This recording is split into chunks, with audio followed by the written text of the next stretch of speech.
Yo, on se retrouve aujourd'hui pour un point semaine, second point semaine de la chaîne, seconde vidéo point semaine. Aujourd'hui, comme d'habitude, résultats, officialisation, rumeurs en Italie. Et on commence directement par les résultats de la 34e journée de Serie A avec le titre de l'Inter, vous le savez tous, 19e titre de champion d'Italie pour l'Inter. L'Inter qui a pu avoir ce titre grâce à sa victoire contre Crotone 2-0, mais aussi il le fallait le nul de l'Atalanta contre Sassuolo, un nul qui était obligatoire pour pouvoir avoir l'Inter champion d'Italie. Derrière eux, la Juventus revient sur le podium, victoire 2-1 sur la pelouse de Dinense, à égalité de points la Juventus avec Milan. Milan donc qui a gagné 2-0 contre Benevento. Benevento actuellement relégable. Et quand on va voir le maintien, c'est eux qui ont perdu parce qu'avec eux il y avait Cagliari qui était à égalité de points et qui a fait le nul contre Naples, le cinquième du championnat. Résultat qui doit bien arranger Cagliari. Ils prennent un point et il reste à 3 points de Spezia qui fait le nul un partout aussi contre les Las Vérone. Pour le reste, la Lazio a gagné 4-2 contre le Genoa. La Sampdoria a battu la Roma 2-0. Bologne et la Fiorentina qui vont se quitter sur un match nul 3-3. Et le Torino qui a gagné 1-0 contre le relégué Parme. Il y a aussi un match d'Europa League cette semaine. La Roma qui devait réagir après sa défaite à Manchester United. Ils étaient quand même quasiment éliminés. Ça semblait très dur de remonter. Ils ont gagné à domicile contre Manchester 3-2. Mais ça n'a pas suffi. Le Rome est éliminé et Manchester rejoint Villarreal en finale d'Europa League. Côté officialisation, il y en a eu une qui est très grosse, évidemment, tout le monde le sait. José Mourinho viré il y a maintenant 2 semaines à peu près, au même moment que la Super League, de Tottenham, va se reprendre un nouveau banc, c'est celui de la Roma. Il remplacera son compatriote Fonseca, qui n'a pas tellement été bon sur la Roma. On l'a vu avec sa défaite ce week-end contre la Sampdoria, éliminé en demi-finale. Ça n'a pas trop plu aux dirigeants qui ont décidé de le virer et prendre José Mourinho à partir de la saison prochaine sur le banc de la Roma. Maintenant, passons aux rumeurs. Et il y en a. Trois gros clubs sont au centre de centaines de rumeurs. Peut-être pas centaines, mais pas mal de rumeurs. Déjà l'Inter, le champion, qui va faire pas mal de choses. Déjà côté départ, on veut rajeunir l'effectif. Young et Kolarov devraient partir pour permettre à des jeunes du club de prendre du temps de jeu. Derrière, ils ont aussi rejoint la course pour Thiago Almada, un jeune, d'autant qu'on parle des jeunes, un jeune argentin, très très prometteur.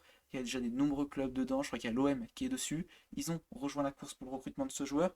Sur demande de Conte, ça demande aussi à chercher un piston gauche, profil d'Akimi, Hakimi qui a beaucoup plu à Conte. On veut donc à peu près le même profil de l'autre côté pour pouvoir compléter ce problème des pistons, donc pouvoir avoir un effectif prêt pour la Ligue des Champions. Côté gros joueurs, il y a quand même quelques pistes. On a déjà Milenkovic, Savic de la Lazio. Le club serait prêt à mettre 80 millions d'euros pour recruter le Serbe. La Lazio en demande 100 millions. Faudra voir sur un accord qui sera trouvé, mais pourquoi pas. Le club de l'Inter qui aime aussi le profil de Miralem Pjanic, actuellement à Barcelone, pas une grande réussite. Clairement, un retour en Italie pourrait être intéressant pour le Bosnien. Il y a aussi Chelsea sur le coup, donc il faut quand même bien surveiller. Et dernier truc intéressant pour l'Inter, un intérêt pour Florenzi. Florenzi qui reviendra à la Roma à la fin de saison. Prêt non concluant selon les dirigeants parisiens qui ont décidé de refuser l'option d'achat. Donc potentiellement Florenzi à l'Inter la saison prochaine. Maintenant, passons à l'AC Milan. Alors que la qualification en Ligue des Champions est en train de se jouer, on parle déjà de Sarri en cas de non-qualification en Ligue des Champions. On pourrait donc prendre l'ancien entraîneur de la Juventus qui était annoncé à la Roma, c'était quasiment sûr pour beaucoup. Finalement, Mourinho a été pris. Donc pourquoi pas le voir à Milan.